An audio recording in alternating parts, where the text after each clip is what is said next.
Assalamu alaikum. Good morning. I'm going to talk about Syncope from the internist approach, so not the cardiologist approach. So cardiologists in the audience, please pardon me. We've all seen this. It's a very commonly shown picture. So Syncope is a transient loss of consciousness, and it came from technique is to interrupt. So it is a loss of consciousness and a loss of postural tone due to reduced cerebral blood flow. This is a screenshot from up to date, and basically show how to act with a patient who collapsed. First, make sure that the patient is breathing. If not breathing, do your BLS protocols. If the patient is breathing, does he have loss of consciousness? If loss of consciousness, is it transient or self-limiting and recoverable or not? If the patient recovered spontaneously, then you treat as syncope. So classification of syncope, there's a real syncope and syncope mimics. We'll go into details later. Always treat syncope as a symptom, not a diagnosis. It is a self-limiting loss of consciousness, a relatively rapid onset and a relatively rapid recovery. It recovers spontaneously and usually completely without medical or surgical intervention. The underlying mechanism is almost always a transient global cerebral hypoperfusion.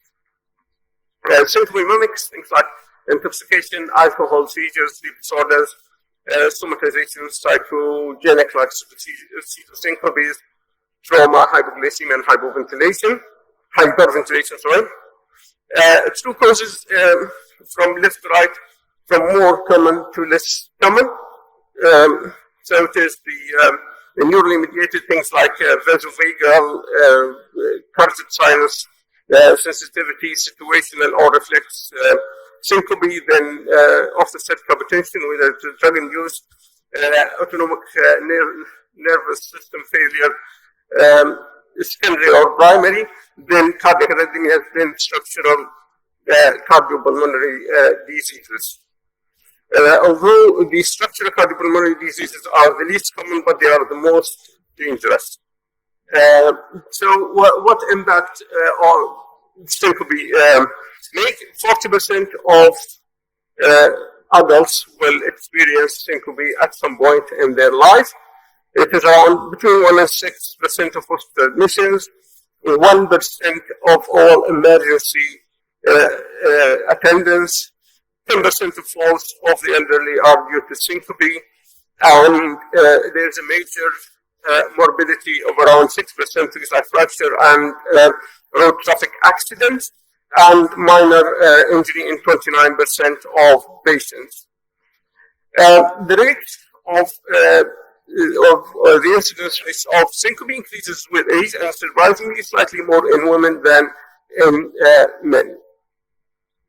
Impacting quality of life, 73% of people will have anxiety and depression, 71% of people will have limitation to their activity of daily living, 60% people restrict their driving, and 37 people have to change their employment. Imagine things like people who do driving for living, pilots, all these things, all these sort of professions, or people who operate dangerous machinery. Once they have the syncope, they have to rethink about their occupation. Diagnostic objectives: first to diagnose a true syncope from syncope mimics, exclude or diagnose the presence of heart disease, and establish the cause of syncope with a sufficient diagnostic certainty to advise the patient of prognosis and initiate an effective treatment. So the initial evaluation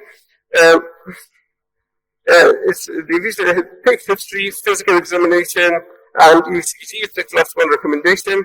And the guidelines I'm using here is the American Heart Association guidelines. Believe it or not, there are 22 different guidelines to deal with syncope. So I reviewed the American, the Canadian, and the British. They're more or less the same, and most of the recommendations here are based on the American Heart Association guidelines. So if you can diagnose, if you can find the cause with sensitivity, if you cannot re-evaluate risk assessment and re-evaluate again. So once you get the patient, what to do with them when they present to AD? Can you discharge them? Do you want to keep them in hospital? If you diagnose a serious medical illness, it's a class 4 recommendation that you have to admit the patient.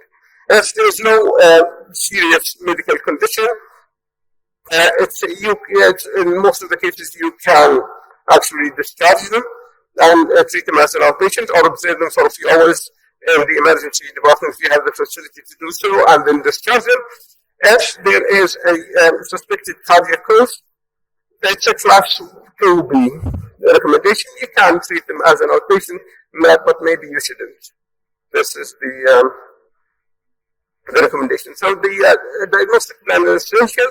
Detailed history, thorough physical examination, ECG for like acute intervals, pre-excitation, conduction system defects, lying standing blood pressure, cardiac imaging, like echo for left ventricular function assessment, valve status, and hypertrophic cardiomyopathy diagnosis. Carotid sinus massage shouldn't be done in emergency room. It has to be done in unless you have the right setting. Usually it's done with the tilt table testing. Cardiac monitoring, again, it is the class 1 recommendation. Holter, event recorder, or even insertable loop recorder. So other diagnostic tests, the head-up tilt table test, with or without drug provocation and with or without cardiac sinus massage. Electrophysiology studies may or may not help. MRI, CT, EEG, although everybody gets CT when they present to emergency department, it is very rarely helpful. It can, in some cases, diagnose seizures. It's useful to investigate the injuries resulting from syncope. So this is the diagnostic field of our investigations. With history examination alone, you can achieve diagnosis in 40% of cases. Other investigations, the highest yield is in insertable lobe recorders. This is a nice nice table from the Canadian guidelines, and it's basically to certify the patient who is at a high risk of developing serious complication from the syncope. So these are, once you diagnose the patient, you apply this table to see the likelihood of developing serious complication from the syncope. So I'll just go quickly through some of these specific conditions. We'll start with the cardiac arrhythmias, with the cardiac arrhythmia like bradycardia, tachycardia, long QT syndrome, Torsades-de-Bois, Brugada syndrome, or drug-induced cardiac rhythm abnormality. These structural cardiopulmonary abnormality, these are and the neurally mediated or orthostatic. We'll go through these one by one shortly. So I will start with the cardiac because of although it is the least common cause of arrhythmia, of syncope, it is the most serious. So there is the 6-month mortality rate of all cardiac is 10%, and it's also double the overall risk of death. This includes arrhythmias and the structural heart defect. And if you see the mortality rate after 1 year and 15-year follow-up, the black and gold line are the without syncope or syncope non-cardiac, and the red one is the cardiac syncope. So disease is due to structural acute myocardial ischemia. It's either through neural reflex of bradycardia, vasodilatation, arrhythmias, or low output. In some rare cases, we have a massive myocardial infarction, hypertrophic cardiomyopathy through obstructing the blood flow and arrhythmias, aortic dissection, either through pericardial tamponade or neural reflex. Pulmonary embolism and pulmonary hypertension, it's a rare cause of syncope, but a very serious one. Valvular abnormality, aortic stenosis and arterial stenosis in particular, and also through the flow obstruction.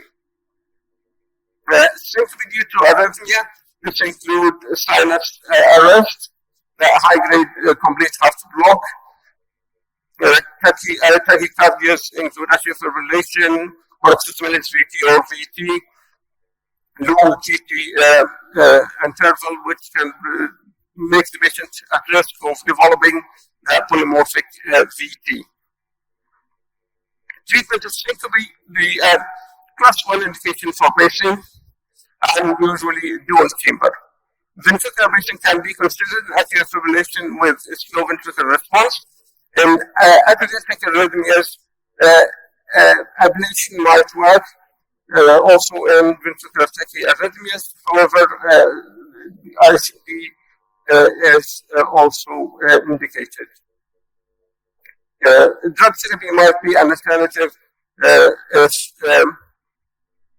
if pacing is not available. To go through to the neuro-mediated or reflex syncope, vasovagal catheter sinus sensitivity, and situation syncope. So basically, this complicated mechanism complicates heart, basically boils down to bradycardia and peripheral vasodilatation. So the vasovagal, it's important to have a very good history and clinical examination, ECG, blood pressure, and if available, do the head-up tilt table test.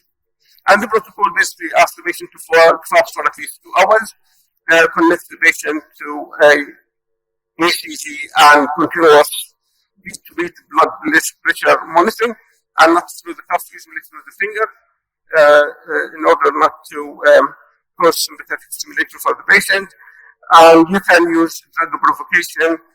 You raise the table for 20 minutes to between 60 to 70 degrees. Wait for 20 minutes. If nothing happens, you can use the drug provocation, either the same session or a second or a repeat test. The end point is, as the patient loses consciousness, and if it happens, make sure that you lower the table very quickly. The general treatment, the strategy remains debatable between different people, but the treatment goal is in the acute and the long term. In the acute, patient education about leg crossing, arm tugging, lowering the head, lying down to abort the attack. Long term, filter training, diet, salt intake, food intake, support stocking, drug therapy, and ultimately pacing. This is the management of recurrent vasovagal in terms of medications. Midodrine is only class 2A, others are the class 2B. Beta blocker in patients of more than 42, and in case somebody wonders why 42, there's a study actually to prove that it doesn't work in younger age group to prevent syncope. So the role of pacing in recurrent syncope, this is a study showing that the rate of recurrence was 57% in the first 6 months. If the patient has no pacing, and only 9% with the patient with pacing. This is just a study for elderly patients, in particular with syncope, and the role of pacing. 175 patients studied divided into 87 with basing, 88 with no basing. It reduces the fall rate by 70%. It reduces the syncopal event by 53%, and reduces the injuries by 70%. The carotid sinus syndrome, and it's called syndrome because the carotid sinus sensitivity, which causes syncope, and then there is the cardiac, the carotid sinus hypersensitivity, which is the patient has no symptom, but they develop bradycardia and low blood pressure with carotid sinus stimulation. So if there's a syncope, then you need to treat the patient. If there's only just hypersensitivity, treatment is not needed. So orthostatic hypotension, it usually is a drug, most of the time it's drug-induced diuretics, vasodilators. Primary autonomic failure, things like multiple system atrophy and Barker's disease. Secondary failure, like in alcohol and diabetes. And the treatment, patient education and injury avoidance, hydration, fluid, salt, diet, minimizing the caffeine. And alcohol, although caffeine is debatable, some people think actually caffeine, especially in the evening, can prevent next day postural hypotension, but it is debatable. Patients advise the patient to sleep with the head of bed elevated, training and avoiding episodes, support stockings, drug therapy, fluid cortisol, midodrine, or sometimes even erythropoietin. So, in conclusion, in cardiac arrhythmia, you need to do history, examination, ECG, cardiac monitoring, maybe insensible low order if needed, treat with medication, ablation, and pacing. A structure of heart disease, history examination, ECG, echocardiogram, treat with medication, pacing, plus minus surgical intervention. As it is neurally mediated, there's history examination, ECG, table testing, plus minus cardiac monitoring, treat patients with medication, diet, exercise, and pacing and medication might help. Brain imaging and EEG are of a very limited value. And thanks very much.